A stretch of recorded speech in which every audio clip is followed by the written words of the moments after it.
O pintor do mundo está pintando a minha história e ela não tinha cor.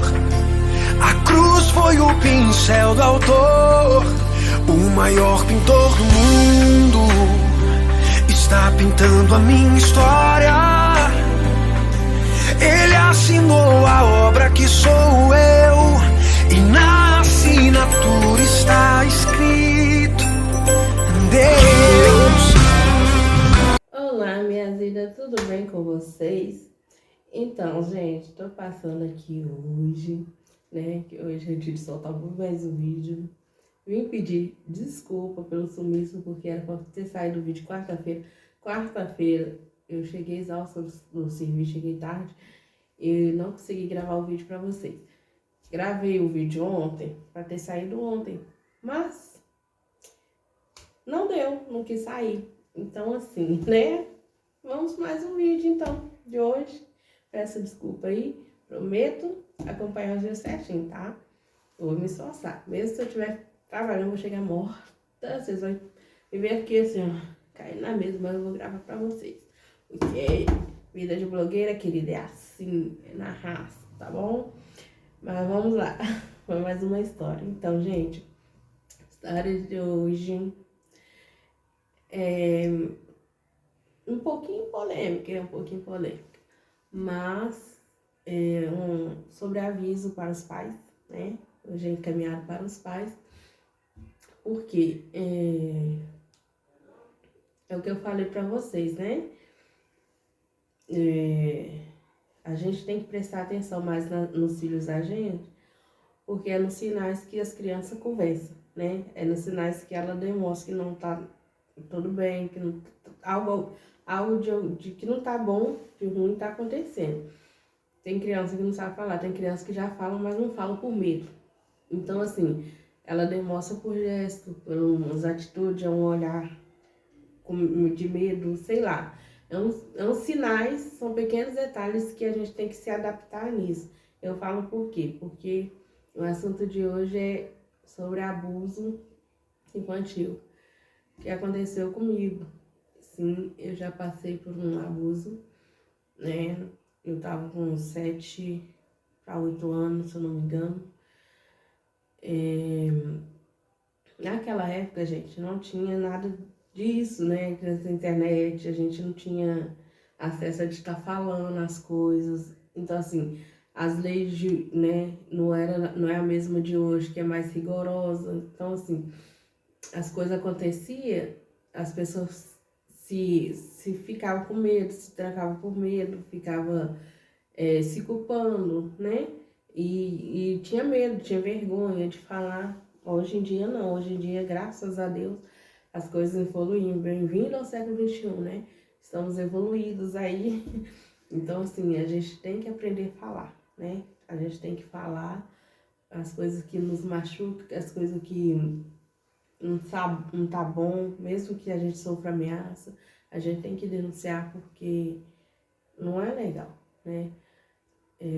Eu era uma criança de 7, 8 anos e minha mãe tinha que trabalhar e eu ficava com um casal de idosos na época, idosos assim, né? Pra mim era idoso, mas a senhora que minha mãe deixava eu com ela, o esposo dela tinha um comércio, né? Um comérciozinho lá na região onde a gente morava. Aí, enquanto a gente ela ficava cuidando da casa, né? Eu ficava brincando com a vizinha em frente à casa dela, ficava brincando com a filha da vizinha lá. E a gente brincando, esse senhor, que tinha idade para ser meu avô, né? Chamou a gente pra gente dar a gente guloseimas, né? Não sei se era pirulito ou bala, alguma coisa assim. Sempre atraía a gente com esse negócio, tipo, de guloseima. Criança, né, gente, é um algo fácil, porque a gente não vai resistir a um doce, ainda mais doce. Agora que até hoje eu não resisto a um docezinho, mas eu já aprendi mais. Logicamente que eu não vou pegar de pessoas estranhas. Mas na época eu conhecia a pessoa, né? Minha mãe sempre falou, não aceita nada de pessoa estranha, mas eu ficava na casa desse senhor, né? A esposa dele cuidava da gente, então assim, ele não era estranho para mim. Então eu ia lá para pegar a bala, ele tava dando a gente foi, né? Na maior inocência. Só que chegou lá dentro, ele trancou a porta. Isso a gente já, né, achou estranho, a gente queria sair, ele tá assim, não, espera só um minutinho, eu vou pegar a bala pra você. Ele trancou a porta, ele fechou a janela. E nele fechar a janela, fechar a porta, ele começava a querer abusar da gente. E a gente tentava correr, mas a porta estava trancada, e ele falava que se a gente gritasse, se a gente falasse, ele ia desmentir, que eles iam acreditar mais nele do que na gente, que não sei o que, ficava ameaçando a gente, que ele depois ia ser pior pra gente, que não sei o que. Ficava com essas palavras de chantagem, sabe? Ameaçando, então a gente ficava com medo. Eu lembro que eu tava começando a dar pedrinha no peito. Ele apertou, chegou a doer, né? Então assim, ele ficava passando a mão na gente e tal. Quando ele, por fim, abria a porta, que a gente corria, a gente já ficava, né, já com medo. A gente já não quis nem saber de coisa, bala, esses negócios, mas a gente corria, já com medo, assustada, a pessoa perguntava o que tinha acontecido. E a gente com medo, pela ameaça, e já olhava pela gente pela janela. Você disse, se vocês falar, eu vou te matar, ou alguma coisa assim, né, com o olhar. Você diz, não fala. Aí a gente já ficava com medo, não falava nada disso. Então, assim, a gente que era maiorzinha, já estava com o quê? 7 para 8 anos, a gente já entendia que era ameaça, a gente tinha medo disso. Mas aí, o que aconteceu? Um dia ele caiu, nada fica coberto a vida inteira, né, gente? Um dia ele foi fazer isso com uma criança menor. E criança menor com o quê? Uns 3, 4 anos, 4, 5 anos, não entende o que é ameaça, né? Então, assim, ele tentou ameaçar a criança obviamente não sabe o que é uma chantagem, uma ameaça, chegou e contou para o pai. O pai, obviamente, ficou doido, pôs a boca no trombone, queria matar ele de qualquer jeito, queria bater nele. Eu sei que esse homem ficou tão nervoso que a história veio à tona. Quando a história veio à tona, minha mãe me colocou no canto e me perguntou: aconteceu isso com você, Fernanda? Eu só sabia chorar, né, gente? Obviamente, com medo, eu comecei a chorar. Eu balançava a cabeça e falava que sim. E aí minha mãe ficou chateada, ficou brava, né? Meu padrasto ficou nervoso também. E pegaram e falaram: por que você não falou nada com a gente? Por que você não falava? E eu com medo, né? Obviamente, eu só sabia chorar. Eu, meu Deus, a criança menor do que você falou, por que você não falou? Eu não sei o quê. Mas só que a gente que tava maiorzinho, a gente entende o que é chantagem, gente. A gente ficava com medo dessas coisas, né?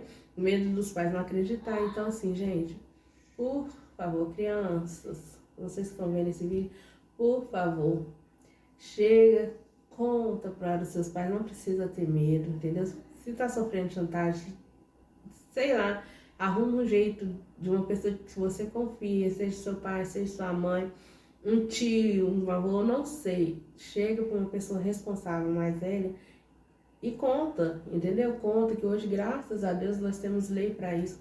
Hoje, graças a Deus, nós temos internet para estar divulgando os maltratos, abuso, né? Infantil. Hoje em dia é crime, né? Naquela época também era crime, mas assim, não era, a lei já não era muito assim avançada. Eu não sei nem o que aconteceu depois, se ele foi parar, se ele foi preso. Não lembro, eu sei que depois disso, passou um ano mais ou menos, nisso eu já tinha saído, né? Eu já não ficava mais com eles mais. Eu sei que minha mãe saiu do emprego novamente, então assim, para poder ficar com a gente. Aí completei 9 anos, exatamente, quando eu fiz 9 anos, eu fui para a 4ª série, né, na escola. E lá onde eu estudava, gente, era bem precário, né? O lugarzinho lá, na época, não tinha assim, a escola já não tinha essas verbas que tem hoje, né? E o lugar lá era bem precário. Então, assim, a 4ª série lá só tinha à noite. E como é que eu estudava à noite? Uma criança de 9 anos. Não dava para me estudar à noite. E o colégio era longe. Tanto que tinha um ônibus escolar para levar a gente. Mas era assim, à noite é perigoso. Então, não tinha como eu estudar à noite.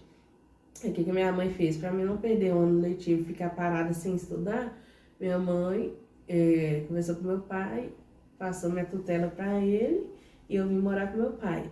Eu vim morar com meu pai, com meus avós, né? Meu pai morava com minha avó, aí para poder estar estudando.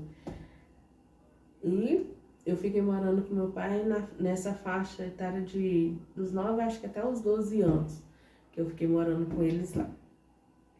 Porque aí eu sei que minha mãe depois mudou. Depois que aconteceu tudo isso, minha mãe ficou morando lá um ano, mais ou menos. Não, minha mãe eu fiquei de 9 até os 12. Aí quando completei 12 anos, minha mãe conseguiu trocar a casa dela lá. Porque meu irmão já tava ficando difícil da gente ficar se comovendo, né? Só todo final de semana ela tinha que vir buscar a gente tinha que ficar indo pra lá. Então, assim, ficava cansativo, né? Então, assim, minha mãe conseguiu uma casa para trocar no bairro próximo, né? O bairro próximo, assim, da casa dos meus avós. Aí, quando eu completei 12 anos, eu voltei a morar com minha mãe. Eu voltei a morar com minha mãe, que ela trocou a casa, né? Aí, quando eu completei 12 anos, eu fui morar com ela novamente. Então, gente, essa é a história de hoje. A gente vamos prestar atenção em detalhes das crianças, ficar atentas às crianças, principalmente hoje em dia. Hoje em dia, né, o mundo tá, assim, hoje estamos mais evoluídos, tem meios de estar informando, né, de comunicar, de falar mesmo, só que também hoje em dia a gente não tá podendo confiar em quase ninguém, né?